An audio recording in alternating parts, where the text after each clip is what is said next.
temps-là, Jésus disait à ses disciples, « Ce n'est pas en me disant « Seigneur, Seigneur » qu'on entrera dans le royaume des cieux, mais c'est en faisant la volonté de mon Père qui est aux cieux. » Ainsi, celui qui entend les paroles que je dis là et les met en pratique est comparable à un homme prévoyant qui a construit sa maison sur le roc. La pluie est tombée, les torrents ont dévalé, les vents ont soufflé et se sont abattus sur cette maison. La maison ne s'est pas s'écrouler, car elle était fondée sur le roc. Et celui qui entend de moi ces paroles sans les mettre en pratique est comparable à un homme insensé qui a construit sa maison sur le sable. La pluie est tombée, les torrents ont dévalé, les vents ont soufflé, ils sont venus battre cette maison. La maison s'est écroulée et son écroulement a été complet. Acclamons la parole de Dieu. Louange à toi, Seigneur Jésus. La question de la volonté de Dieu dans la vie de l'homme a été comprise plusieurs fois comme si cette volonté de Dieu, c'est quelque chose qui est extraordinaire à la réalité que nous vivons. L'on se pose la question, que veut Dieu de moi? Qu'est-ce qu'il veut que je fasse? Et des fois, la réponse à cette question nous amène à aller très loin pour chercher cette volonté, l'accomplissement de cette volonté de Dieu dans notre vie.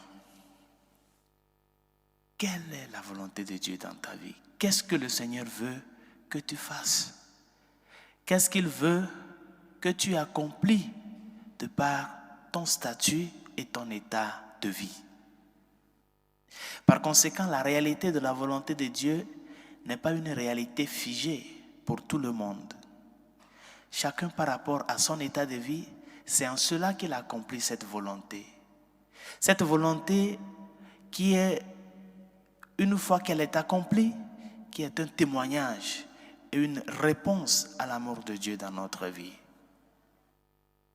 Tu es père de famille. Quelle est la volonté de Dieu dans ta vie? En tant que père de famille, c'est d'éduquer, d'être responsable, de montrer le chemin, le vrai chemin de la vie à tes enfants, d'éduquer leur conscience à ce qu'ils puissent distinguer le bien du mal. Quelle est la volonté de Dieu dans ta vie étant mère de famille? Que tu puisses accomplir cette responsabilité maternelle avec disponibilité, avec patience. C'est ça, accomplir la volonté de Dieu. Quelle est la volonté de Dieu dans ta vie étant un étudiant? Que tu vaques à tes occupations d'étudiant. Que tu répondes vraiment à ce qu'on te demande. Étudier et être à jour avec ce que tu as à faire. Quelle est la volonté de Dieu pour toi, fils, fille, enfant? Que tu respectes tes parents, que tu accomplis tes devoirs.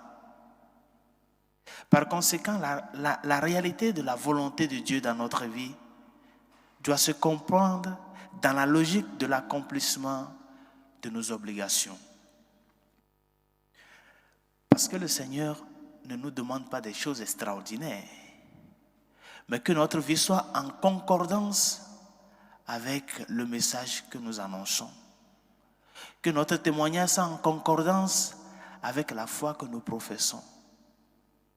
Que la réponse que nous donnons à l'amour premier de Dieu soit cette réponse de gratitude et de reconnaissance. Le Seigneur t'a donné une famille, c'est parce que tu en prennes soin. Que tu puisses défendre cette famille. Que tu puisses être à la portée et donner le nécessaire pour leur épanouissement. En cela, tu as accompli cette volonté de Dieu. Bien alors, quelles sont les caractéristiques de cette volonté de Dieu que nous accomplissons, que nous devons accomplir de par nos obligations de tous les jours, pour pouvoir parvenir, comme le Seigneur nous le dit, à pouvoir bénéficier des trésors du royaume? Premièrement, nous devons savoir que faire la volonté de Dieu répondre à mes obligations de tous les jours n'est pas une faveur que je suis en train de faire à Dieu, mais plutôt un devoir, un dû. C'est mon obligation d'être fidèle à mon épouse. C'est mon obligation d'être fidèle à mon époux. Ce n'est pas quelque chose d'extraordinaire que tu fais. Si tu es fidèle à ton épouse, comme tu vas croire que en étant fidèle, il faut qu'on te donne une palme d'honneur. Non, c'est une obligation pour toi. Ce n'est pas une faveur. Parce qu'en cela, tu es en train de répondre à cette volonté de Dieu à travers cet état de vie auquel le Seigneur t'a appelé. Par conséquent, la première caractéristique de cette volonté de Dieu que nous devons accomplir dans notre vie, c'est de savoir que c'est un devoir. Et un devoir, l'on est appelé à être toujours pendant de cela, tous les jours et à chaque instant. La seconde caractéristique, c'est que nous ne devons pas nous amener à l'accomplissement de nos devoirs dans le sens de l'orgueil, de l'égoïsme. Comme si ce que nous sommes en train de faire, c'est seulement nous qui pouvons le faire, les autres non. Sans égoïsme, mais avec humilité. Sans résignation. Ne pensons pas que quand, étant étudiant, étant mère de famille, étant père de famille, étant ce professionnel qui doit répondre à mes obligations professionnelles, ne pensons pas que ce que nous faisons, ne le considérons pas comme une corvée, comme une croix, mais plutôt acceptons cela comme une joie. Parce qu'en cela, nous sommes en train de faire prolonger cet amour premier que nous avons vécu dans notre vie. Demandons au Seigneur au cours de cette Eucharistie de nous accorder cette grâce de savoir que nos obligations l'honorent. Et pour que cette obligation, ce devoir, cet état de vie dans lequel tu te retrouves puisse honorer le Seigneur, il faut vraiment y respecter et répondre vraiment à cette attitude de vie, à ce sens d'amour, à ce sens de gratitude, en étant vraiment toujours pendante de ces petits aspects de nos obligations de tous les jours.